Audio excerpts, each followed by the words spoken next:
Democratic Congresswoman Karen Bass of California. Congresswoman, good to see you, although it'd be nice to see you there from the Capitol. You are still in California because House members, again, haven't been called back yet, haven't been given the 48-hour notice, to my knowledge, have you?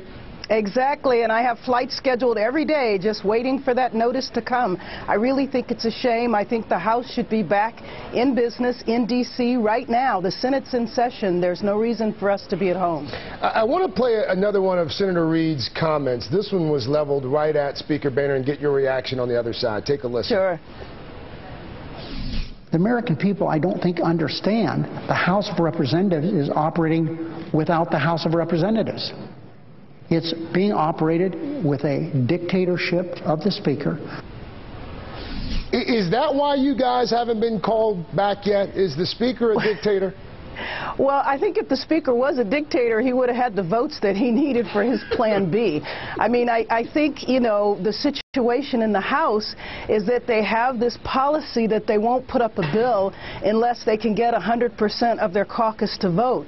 If he would put up the bill that already passed the Senate that keeps the tax cuts for people who earn $250,000 and below, I believe, although I can't speak on behalf of my caucus, I believe there would be enough Democratic votes with a few Republican votes. But he insists on doing it another way. I don't think it's a dictatorship, though, because he doesn't seem to be able to have control over his own caucus. Let's talk about the timetable here, because, again, if a deal is going to get done, ideally, and again, there's some confusion over whether it has to get done before the start of the year.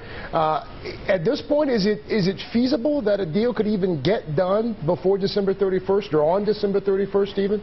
Well, I will tell you that I have always been optimistic. I'm being less optimistic now, but it is still possible. So, for example, if you remember last year, the payroll tax cut, there was a deal that was made within the leadership. The House was at home, but they decided to pass the deal that came out of the Senate on unanimous consent in the House. So it is possible, but I have to tell you that every day it makes it feel less and less feasible.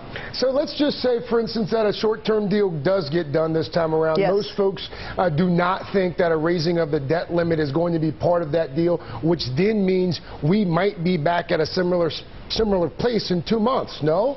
Exactly. That's exactly right. But, you know, I do think the responsible thing to do is to go ahead and extend the tax cuts for 98% of the United States public, 97% of small businesses, raise the debt limit, extend unemployment insurance. That's the responsible thing to do. Now, we'll see what comes out of the House, and I tell you, it's getting scarier and scarier by the hour. Especially for folks who are watching, especially for the millions of Americans who are going to see their taxes go up at the start of the year. Congresswoman, thank you so much. I always appreciate your time. Thank you.